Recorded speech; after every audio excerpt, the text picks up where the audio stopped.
Flex your business with an American Express Business Gold Card. You'll earn 4 times membership rewards points on your top 2 eligible spending categories, like transit and electronics, each month, on up to $150K in combined purchases per year. Plus, you can now earn 3 times membership rewards points on flights and prepaid hotels booked on AmexTravel.com. Terms and points cap apply. Learn more at AmericanExpress.com/business-gold. Amex Business Gold, built for business by American Express. I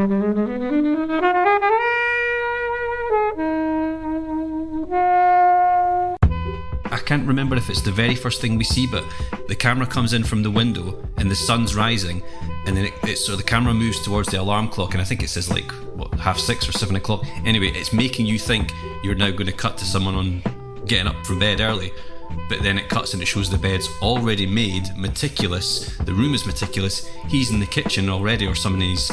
It's just little things like that tell you a lot about who he is as a character without doing, and I love Chris Nolan, but doing the Chris Nolan thing where they explain the themes to you over and over.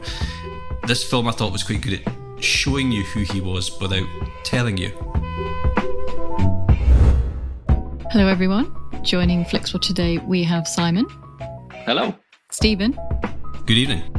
And Kobe. Hello. And we're here to talk about The Equalizer.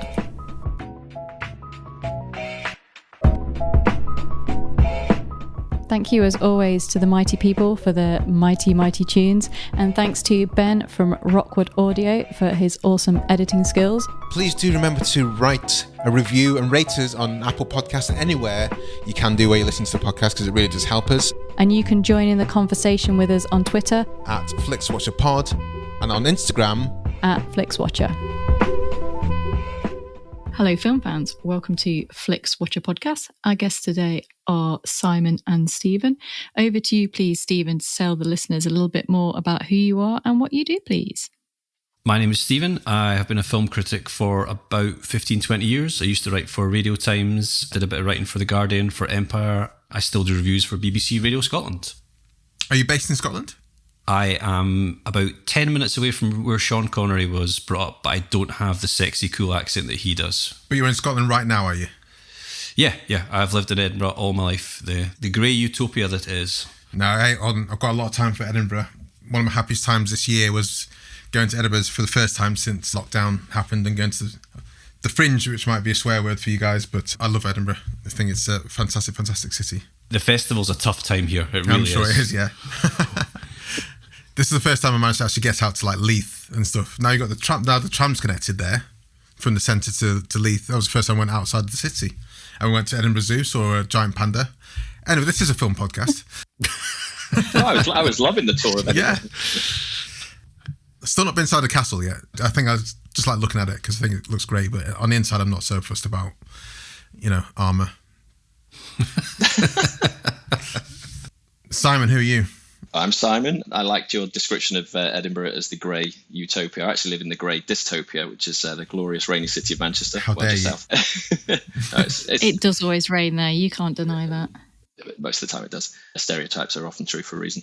Anyway, but yeah, once a month I jump on the Virgin train, now the Avanti, down to London, and I host, with a friend of mine, Lee J, I host the You're Gonna Need a Bigger Boat film quiz, which we have now amalgamated into a single venue almost every month, just off Leicester Square and Wardour Street, the O'Neills. And we've been doing this little film quiz for almost 20 years, and we enjoy it very much. Neither of us work in the film industry, so this is a way to indulge our movie-related passions, and we get a nice crowd of a lot of regulars who've been with us for many years. And it's definitely the highlight of my month. Don't know about them. But, yeah. I would 100% recommend 10 out of 10. Thank you very much. I mean, I would suggest if they're regulars, there's something pulling them back. It's not a tractor beam, is there? It's definitely not the host. It's probably we do have a certain, I'll blow my own trumpet, but we do have a certain creativity in the way we create our questions. It's not your usual thing. There's a lot of mashups and montages and lateral thinking involved. Tricky questions, but never trick questions. That's very important to me. Do you know how much, if at all, teams prepare for the quiz? You do give some clues. We do, yeah. So, I mean, that's probably the only benefit of following us on Twitter, is that once a month, or being on our mailing list, we give clues and a free answer. So it's always fun to see how people choose to use the free answer. Most often in the soundtracks round, you'll get maybe 9 The best one was literally somebody put the free answer down 9 times, and of course it was the 10th answer was the one that it was the free answer. I think I might have given the point out just out of pity. But yeah, we give clues. You asked about revising. There were a couple of teams. I won't name them. Well, no. There's a very nice guy who plays on a Nick Cage related team. He's a lovely bloke. Regular as clockwork, always there on his favourite table. And I see this guy and he has sheets and sheets of paper. He puts in the work. I think quite a few of them do. There's a few groups I know of, WhatsApp groups, where they are there just to do practice questions with each other like it's the A-levels or something. It's awesome. I mean, it means a lot to us. We put a lot of work into it. It's good to see those guys do too. The guy you're talking about was Matthew Turner, isn't it? It's got to be. It's not. I think he just has a kind of a Rain Man natural ability. I don't think he needs to do any revision. I used to do quizzes with him at the Edinburgh Film Festival, and only certain people were allowed to hold the pen and only certain people were allowed to write, and he takes quizzes very seriously from what I can remember. I think I need to go to Edinburgh. He's in the team that I quiz in. Is he? So, yeah. Are you allowed to hold the pen? I don't hold the pen in this quiz team. I passed on the duty. He did previously in the Shabbos Rollers. On our team, the Shabbos Rollers, where I was on with Helen, we still have the WhatsApp team. A few people have left. But what used to happen when the clues were announced was like, in the last couple of times, if there's soundtrack listening. Yeah, if there's soundtrack, I started creating a set list of films, of soundtracks, beginning with J, for example. And that did help. And it got people in the mode a bit. But we didn't do practice questions. I think that would have been a step too far for us. I don't think I would have been that fussed. And we won a couple. We won the last one before the pandemic, for example. So yeah, so you just pretended it never came back after the pandemic. Well, that's it. That's why unfortunately I've not been back since then. And there's reasons why. No, you guys are pretty good. Yeah. You should definitely have a reunion. One day. But look, we're talking about films. You've chosen Equalizer. Can you tell us, first of all, why you've chosen the Equalizer? And then I'll give you 60 seconds for a synopsis. Well, I don't want to spoil too much my rewatchable score later, but I've seen it several times. I saw it. We're very lucky to go to an advanced screening of it where the director, Antoine Fuqua, was there. Fuqua, is that how you say his name? Yeah, he was there for a little Q&A. That did not in any way influence my absolute love of this film. Big fan of Denzel Washington. Vaguely remember the original series that it's loosely adapted from. And I was just, had a look through the stuff on Netflix. There's not that much stuff on Netflix that I would watch again and again. This is probably at the top of the list. And the timer starts now. Okay, so if you're familiar with the 80s TV show, you've basically got this lone guy, Robert McCall. The film doesn't really go into his background until later, so all we know of him is he's a kind of an older gentleman, works in a hardware store, has a very particular set of habits, slightly OCD, and he becomes entwined with a prostitute who also eats at the diner where he is, sees her getting beaten up by these Russian mobsters, and basically reawakens the bad man that he used to be in a kind of modern day Unforgiven style. Goes back to being the man his wife didn't like. All his particular set of skills come out, and he basically takes down the Russian mafia henchman by henchman. Perfect.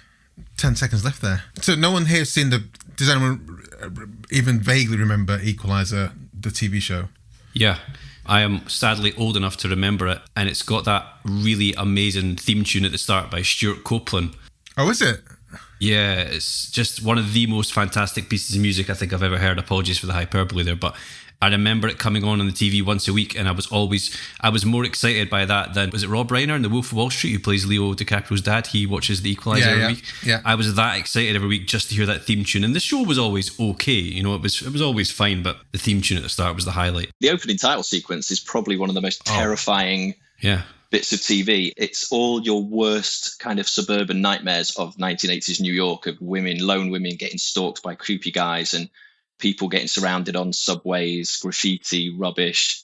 Yeah, if you've not seen the TV show, it's worth watching just for the intro. And like Stephen says, the Stuart Copeland with the police with Sting, absolutely classic 80s TV theme tune. I need to rewatch it. I can't remember off the top of my head. It was one that I think it was just too late in the night for me to watch it. But definitely been a thing, and I definitely just remember the name. I just thought it was a really cool name for a TV show. So yeah, I maybe should come back to it. Helen, what were your thoughts on the film, not in the TV series? So I hadn't seen this before. I'd say that it probably belongs to like that little subgenre of films where Denzel being an absolute badass. There's like quite a few that could fall into it. And I don't really know what I was expecting, but I certainly wasn't expecting it to be so like damn stylish. And there's so many amazingly beautiful moments at extremely violent times, which is, I quite enjoyed that. It was very good. But yeah, I enjoyed the violence. And I mean, we don't deserve Denzel, really, do we? He's just incredible. I think he brings that extra level of complexity to the character that maybe some more traditional action kind of type people might not have brought. So I think the kind of combination of him and the director as well just is pretty good. And who doesn't love a Chekhov's corkscrew in your film? There's quite a few Chekhovian things, weren't they? Oh yes. Chekhovian dragged me across the floor. Buck 90 my ass. That's a great line, yeah. Yes. Stephen. I'll be honest, I genuinely respect Simon's movie taste a lot. And when he first mentioned The Equalizer, I thought, because I remember watching it and thinking, okay, 3-star film, never really want to see that again. But when I went back and rewatched it, you know what? I thought, actually, this is pretty good. I was oddly reminded of Tony Scott a few times when I was watching the Man on film. Fire. Was it Tony Scott doing Man on Fire? Or is that just, Yeah. I wouldn't say it's especially memorable or outstanding or even a classic, but it's got loads of scenes that, you know, that podcast, The Rewatchables, where they talk about films that you would watch and then the guy if they were on ring, TV, you'd think, it's like, I'll keep watching until that scene, I'll keep watching until that happens. I think this film has about 4 or 5 of them. I saw, this really amused me, on Twitter, a user called Killers of the Flower Mitch described the film as a movie that asks, what if Travis Bickle was smart and a fucking unit? And I thought, yeah, okay, that pretty much sells it. And it's funny rewatching it. I got a real re-appreciation for Denzel Washington. And I know this sounds like such a basic thing to say, but I genuinely think that myself and many others, we just take him for granted. Because I was watching this film and I was making notes on it and I thought, you know, I was making notes on, that's a nice bit of direction, I like that bit of dialogue, that's clever. And then I thought, he's being really, really, really good in every scene and he's bringing just little nice touches to everything. And do we take him for granted? I think that we probably do, because there's a scene in his depot where a young guy comes in and he's robbing the store and Denzel Washington has to play it as though he's the mild-mannered guy at the till and he can't do anything. But just the way that he plays it with his eyes, you could see with his eyes, he's taking in all the details. He doesn't say it, but you know he's taking in the details and he's thinking, okay, scumbag, I'm going to find you later and you are going to pay for what you've done. Yeah. License plate, huh? Okay. Yeah. He's just one of those actors. He's so commanding, and I don't want to say anything that will upset film bros here, but I think you could potentially do the John Wick films without Keanu. Now, Keanu's brilliant in the John Wick films, but for me, the appeal of the John Wick films is like the style of fighting and the direction, whereas I don't think the Equalizer films would work nearly as well without Denzel. I think it's well directed, but he just gives it that extra bit of quality. I think there was, the John Wick film without John Wick was Atomic Blonde? Yeah. Nobody. Which honestly, I love them both. I think they're both good, interesting films, and they're passing on a lot of knowledge between each other. So I think you could do Equalizer without Denzel. I don't think it'd be as good. I really, really enjoyed this, and it's taken me years to watch it for the first time. I think just because it came out at a similar time to John Wick, and I was like, well, I've seen John Wick. Why would I bother? This is great. And I was like, is Equalizer 3, is there? Is it that good? Or are they just kind of scraping the bottom of the barrel? Every time everyone says, no, it's really good. I'm like, yeah, I mean, sure, whatever. And even just from the get-go, you just see Denzel doing his thing, schlubbing it, but not schlubbing it, picking up on this little ticks and things that's going on with the young girl in the diner, knowing that she's in trouble, but knowing that also just taking care of her, basically. And I just think it's fabulous. I just think it's a really, really good way they portray the action. I think sometimes when you do that Sherlock Holmesy thing, it can be a bit cheesy about like, oh, I see all the moves I'm going to make 10 steps ahead. And I don't think it works that well in the Sherlock Holmes films that Guy Ritchie did. I thought it was a bit contrived, but I think here was just quite a nice kind of slight affectation, just to show that he's got the jump on every single person in that room at any moment. So I think it's really good. I think it's really, really good. I think the slight down bit was I'd like to see more Grace Moretz in films, and I don't think she had much to do in this. She's had better roles elsewhere, and it wasn't the best use of her talents. But aside from that, I think I had a lot of fun with it. Yeah, see, I quite like the fact they didn't dwell on that. It's a highlight of. I've not seen the third film. I've seen the second one, and it's along the same lines. It's very good. And some of the highlights for these films for me are the little side missions that he goes on. So in this film, you've got the main plot is him going to war against this group of Russian mafia dudes who are running a brothel, But like you say, you mentioned the robber who comes into the shop where he works, and in the second film, you've got these kind of douchey financial guys who've assaulted this girl, and Denzel's driving a cab at that point. Well, no, in this one, he has the side quest where he helps out the security guard. Yes, of course. Sorry, yeah. There's these two cops extorting the guy's mum, and all of that could be cheesy. And I like what you said, Stephen, about people taking Denzel Washington for granted. I think if you watch this and you weren't in the right frame of mind, you might think he's kind of sleepwalking through this film, but it's just because he makes it look so easy. And his tics, it's funny you should mention that, because apparently in the original script, the Robert McCall character that he plays, the title, he's a bit of a cipher. He's not really a character. I mean, basically his character is his fighting and all of that kind of stuff is his background. Whereas it was Denzel Washington who introduced the OCD element, and it's not done in a kind of Rain Man genius way. There's a scene where he first comes to the Russian place, and as he leaves, he closes the door and he kind of counts as he closes it. And I think there's another bit as well where he's switching light switches as well. So he's got the kind of the compulsions. And the way he takes tea to the diner, for example, in that, yeah. Of course, yeah, which actually reminded me of As Good as It Gets.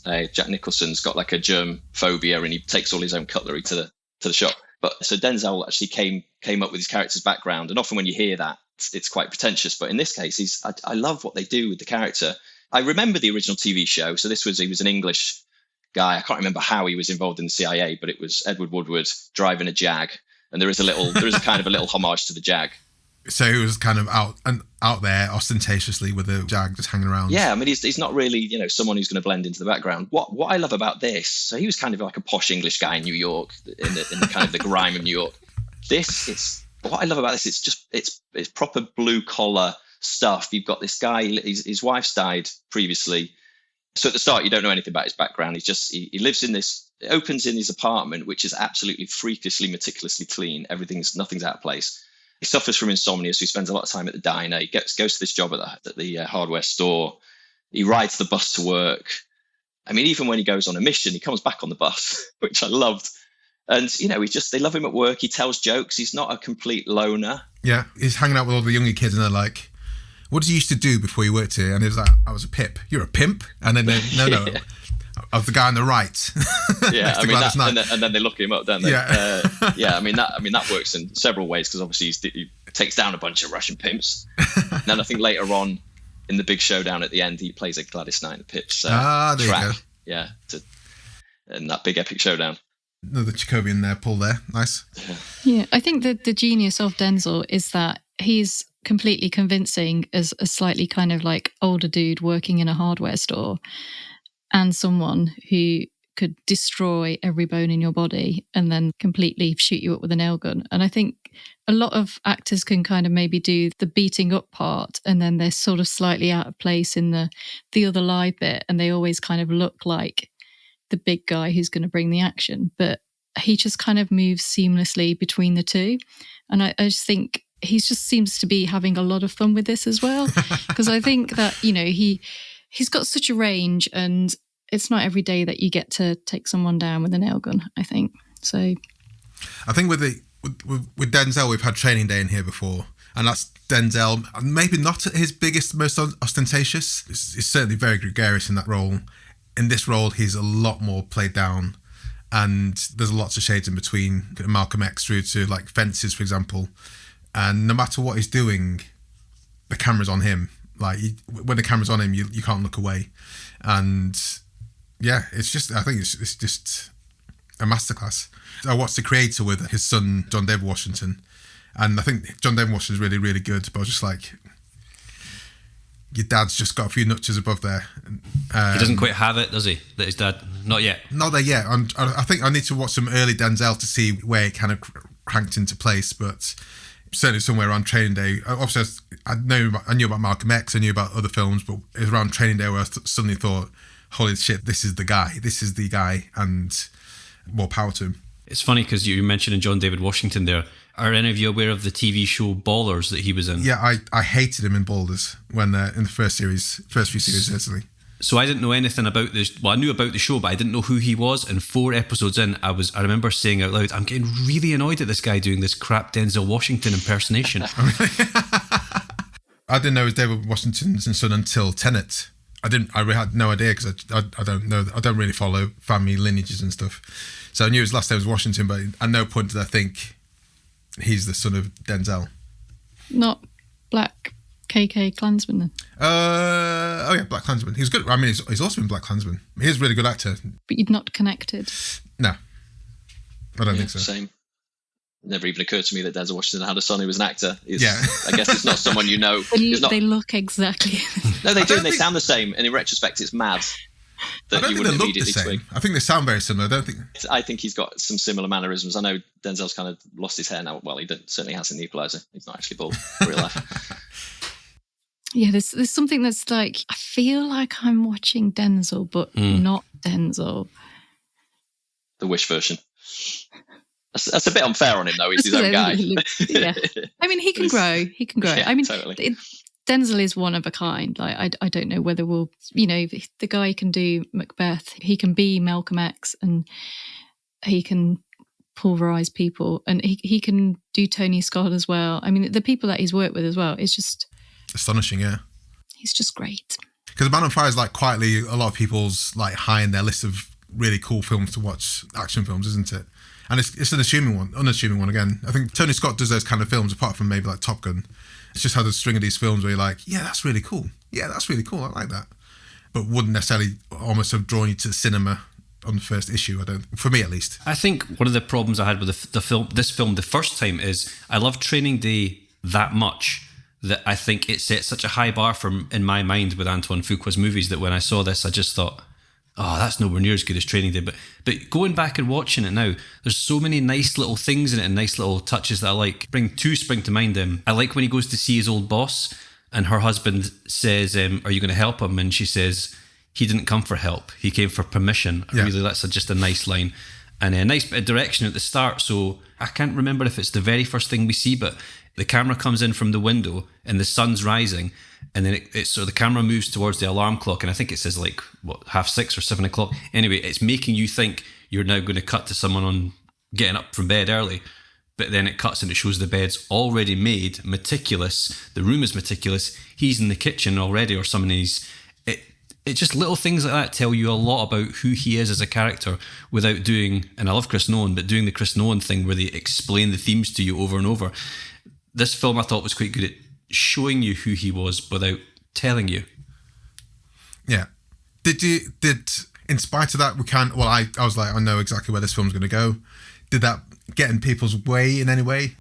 No, I don't know if I knew where it was going to go. I mean, you mentioned the Chekhov's dragging a tire across the ground, training the security guard, and then Denzel makes a quip about, you might have to drag me out. So you're like, okay, he's going to drag him out later.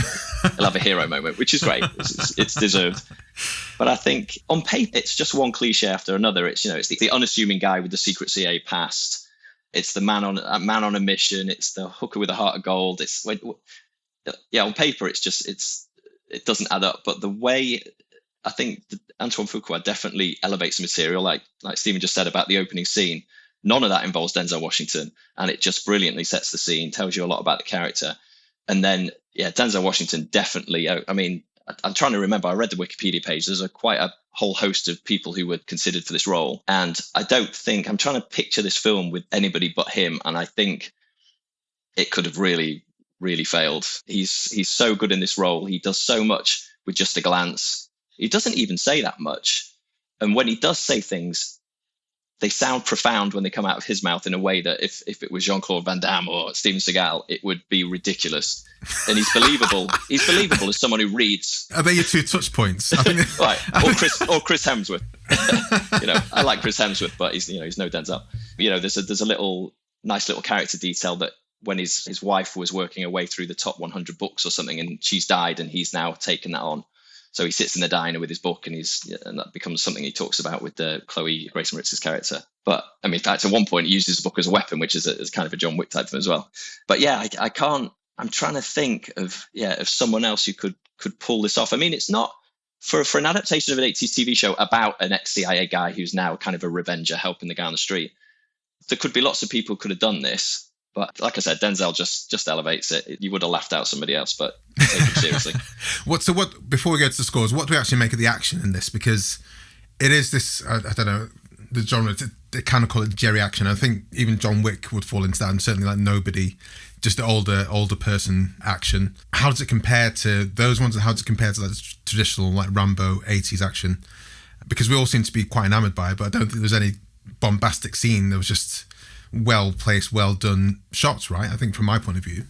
Yeah, there's something just quite pleasing about a film where you want the main guy to dish out an ass whooping because he's likable and the people he's protecting are likable and the villains are so detestable. It's quite simple, really, but that's what the film does a good job of doing. It when Robert is thinking about taking action, or he's about to take action, I think you as a viewer, you want him to take action, and that's the key thing about this film. It's like you can see him putting the pieces together and you're thinking, yeah, he's going to do it now. So I got more pleasure out of that bit than I did out of the actual ass kicking. And there's a really nice bit in the film where he goes to whip someone, not literally whip them, but he goes to destroy someone. And I don't think you actually see it. You just see him hanging the hammer back up in the store. Cleaning it and putting it back up, that. Nice little touch. That was after the robbery where he walks out the door, spies the license plate, goes back in, grabs the hammer, and then next thing the hammer's back and so's the ring that was stolen. I was like, yeah, fair play. I mean, there's only one thing that I really didn't like about this film, and it irked me no end. At the end of the film, they played New Dawn Fades by Moby. Now, that song belongs to Michael Mann and Heat. You should not be allowed to use that if your movie hasn't got Al Pacino speeding down a motorway to invite Robert De Niro for a cup of coffee. But it's funny when you say that, because that scene completely channeled Michael Mann, who was standing on a beach looking at a kind of a sunset over an ocean. That's like a Manhunter type Michael Mann shot with that music playing. But yeah, that was a weird song choice for me because, like I say, it's so associated with Heat. Helen and Simon, any action thoughts before we head to the scores? The picking them off in creative ways in a warehouse with DIY tools is always a winner for me. I love the fact that Hero is basically a slasher movie killer in the final act of this movie. And he seems to, it's another, I said it was kind of a lot of cliches roped together, which no one else could have pulled off. Another cliche is the fact that the hero and the villain are mirror images of each other. They are both dead-eyed psychos. So one of them is a good guy and one is a bad guy. And I say there's cliches, but there's also a subversion as well, because Denzel is kind of the killer. And this guy, Teddy, who's Martin Sokas's character, he's the enforcer sent from Russia to find out who's killing the guys. And he becomes the detective and has to track him down. And there's a really nice moment in this film where Denzel never backs away. He literally, he comes up to his front door, and as he squares up to him, he walks out of his flat and just walks right in this guy's face and just stares him down. It's so brilliant. He volunteers information. In fact, it reminds me, you said that like there's no big showy action sequences. It very much reminded me of Jack Reacher, and Jack Reacher came later, but it's quite an old school kind of thriller, apart from in the final bit in the warehouse where it does turn into this kind of horror movie type bit where, I mean, he hangs a guy with some barbed wire. that was super dark, wasn't it? Like pulls him up to his level and then just watches him die. Yeah. And then there's another one where he I don't know what the tool is, but it's some kind of like hedge trimmer or something, and he shoves it through the guy's neck. And they did a similar thing in one of the recent Rambo movies where he traps all these guys in an underground cave and then just stalks them and kills them one by one in a horror movie type way. And anybody else, you'd probably think, oh my God, this is awful. But because it's Denzel Washington, you're like, yeah, give him a pass. But, this is alluded to. I mean, it's not alluded to, it's spoken outright. He says, he's, I think I compared him to William Money from Unforgiven. He was a bad man. He did horrible things. He says something about, I don't remember the exact line, but it's the parts of him that his wife didn't like. They kind of come back. I can't remember the exact line. But but I think Denzel Washington is just so likable and the villains are so detestable that you kind of cheer him on. I do love that scene where the enforcer from Russia doorstops him and says, hey, were you at this restaurant last night? Denzel just like confronts him straight away. He's like, yeah, you found me. How did you find me? And he knows what's up straight away. But the Russian guy doesn't really have any comeback to it. He's like, I've got no idea where I was going to go with this now. I think at that point already, you know that he's out of his depth straight away. And it's only a matter of time before Robert is going to, get the upper hand on him. And, that scene just itself, I thought was like worth the price of admission. It's great. It's two guys outside a flat. There's no big flashy moment. They're not hanging off a cliff or in a helicopter or whatever. He just literally knocks on his door. We saw someone like you at the restaurant. Yeah, it was me. What are you going to do about it, sort of thing. In fact, it reminds me, there's a scene in Clear and Present Danger where Harrison Ford is advising the president. And he's like, no, don't deny it. Just go with it. And it's like, were you friends? No, we were the best friends. And he's like, give them nowhere to go. And for some reason that scene popped in my head in that exchange. It's great. Well, shall we head to the scores, guys? Sure.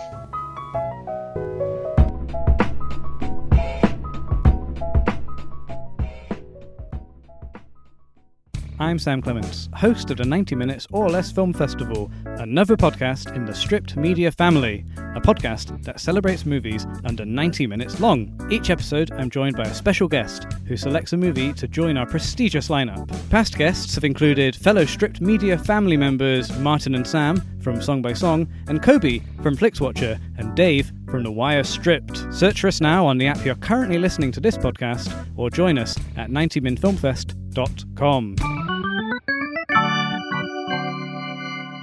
So welcome to the Flixwatcher scores. All of the scores are out of 5. You can have decimal places if you wish, and we will start with you, please, Simon, with your recommendability.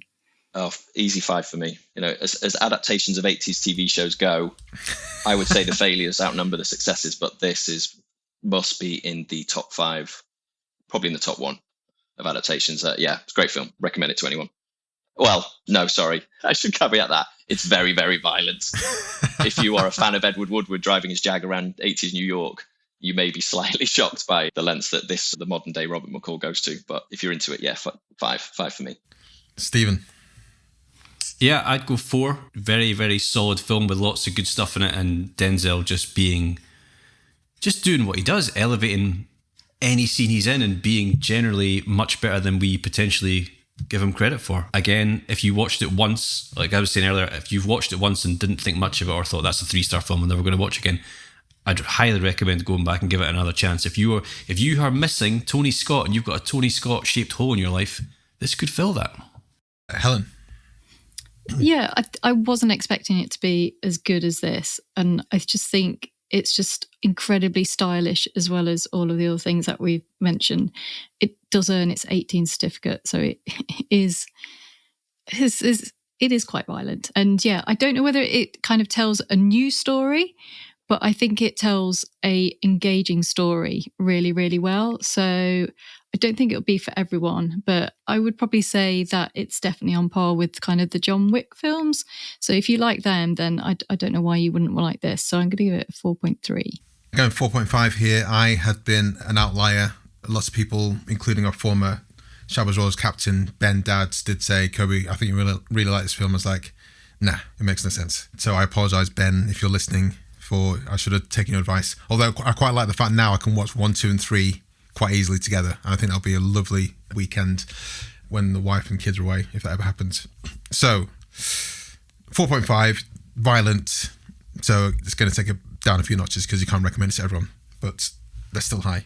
Repeat viewing score, Simon. Another 5 for me. Like I said, this of all the stuff on the Netflix slate, I reckon this is possibly the film I've watched the most. I reckon I've watched it at least 4 or 5 times. And I think it's a testament to Denzel's acting that there are little quirks that I've watched it 4 times, and on the 5th time, I noticed a little flicker in his eyelid or little smirk or something that I'd not noticed before. So yeah, I'd say and again, it's not a long film. I mean, it's about 2 hours, so it goes pretty quick. Stephen. Rewatchability, 4.5, I think. I find the warehouse sequence at the end just a tiny little bit draggy, and you could maybe shave 15 minutes from this film. But yeah, overall, just kind of what I was saying earlier on, there are so many scenes that I think if this was on TV, I'd be like, right, okay, I want to wait till I've seen that scene. Oh, this scene's coming up, I'll watch that. Oh yeah, this is another good scene. Oh, I like it when he does that. So there's about 5 or 6 of them, and yeah, 4.5, I think, for rewatchability. Helen. So this has definitely made me a little bit inquisitive about 2 and 3, regardless of whether they're good or bad, just because I'm kind of intrigued enough. How much I'll watch this one, I'm not sure. But if someone was like, do you want to watch it? I'd be like, yeah, all right then. So I'm going to give it 3.5. Yeah, I'll go with you 3.5 there. I don't think it'll be something I'll watch that often, just because it's on the 2-hour side, really. I think if it's a tight 90, it makes it a lot easier to watch it and rewatch it. And I agree with you, Stephen, in that the denouement at the end, the fight scene in the warehouse is kind of the least interesting bit. I did like it when he faced off the big bad in Russia. I thought that was quite funny, funny scene in the shower in his own bathroom. But the warehouse bit was the least interesting. I think the ancillary, the side quests with the corrupt cops and stuff like that, and meeting first in the restaurant. I thought those really, really good, powerful, strong scenes. So yeah, 3.5. Small screen score. Simon?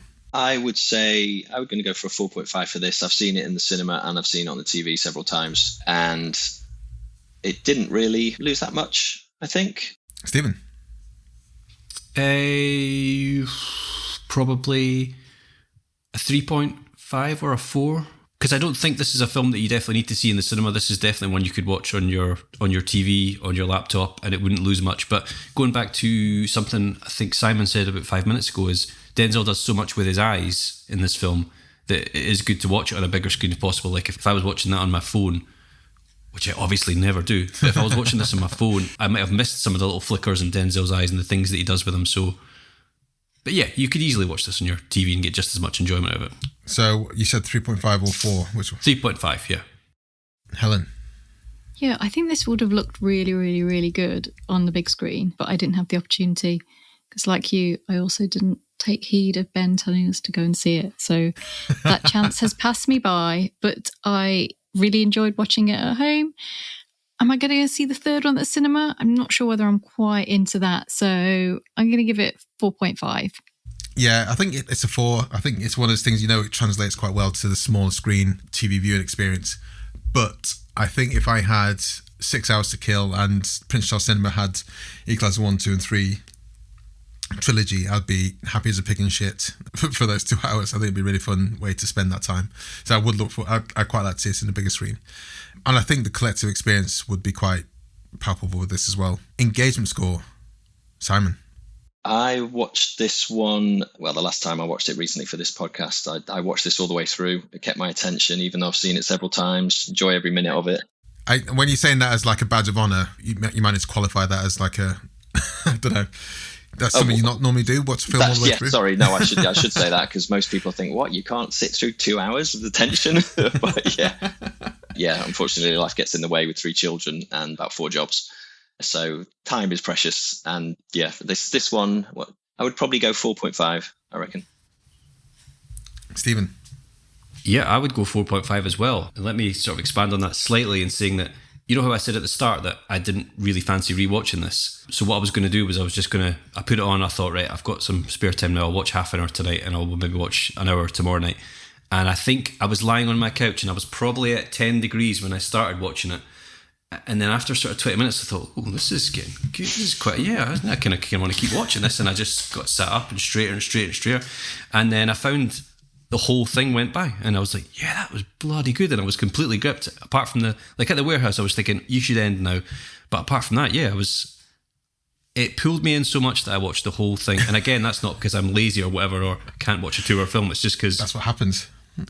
Life gets in the way, and when you watch stuff at home, and you might have some work to do or something, you think, I'll watch a bit of this now and a bit tomorrow night. But I find it's a really good measuring stick of something that's good, because you just end up going, sod that work, I'll do that tomorrow. This is actually... Ellen? So completely unrelated, but just because I was a bit curious. So apparently Russell Crowe tried to bring the Equalizer to the big screen with Paul Haggis.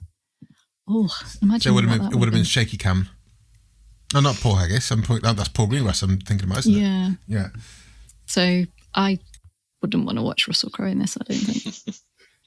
So yeah, Reese did not watch this one because I thought it was probably not his thing, but he happened to keep coming in at each time there was a various like gruesome kind of death or someone being pierced by something, and he was like, "This is for the podcast." I was like, "Yes." He's like, "Who are these people who picked it?" So engagement.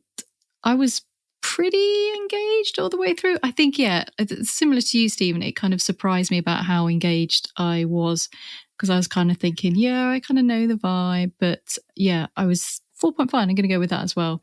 It surprised me with how much I was into it. So 4.5? Yes. Yeah, I'm going to join the 4.5 party. That's everyone on this list so far. Yeah, I think it was just... I knew where it's going to go. I felt I knew where it's going to go. It didn't surprise me in where it ended. Denzel spies, wounded bird. Wounded bird gets even more wounded. Denzel sorts it out But like they said, the side quests, which took into different directions, gave him more of his background, how he took the people out, his ingenuity, and just being the whole Denzel of it had me hooked in. And I can understand why Stephen started reclining and then, sitting up towards the end.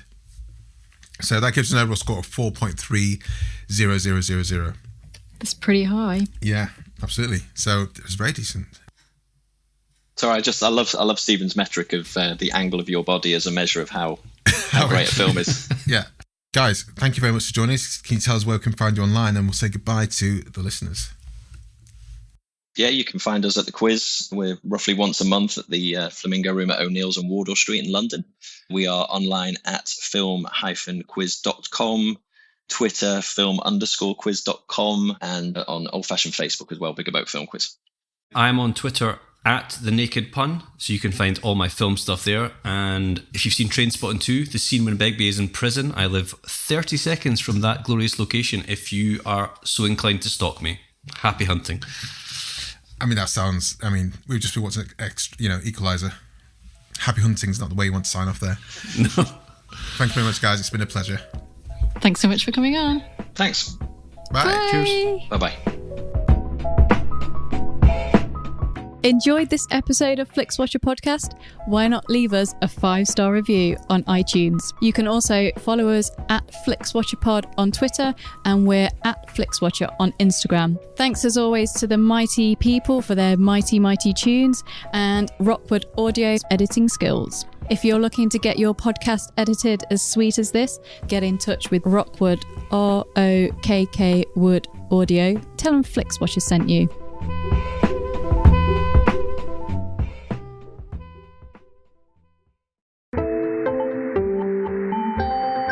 You just heard a Stripped Media production.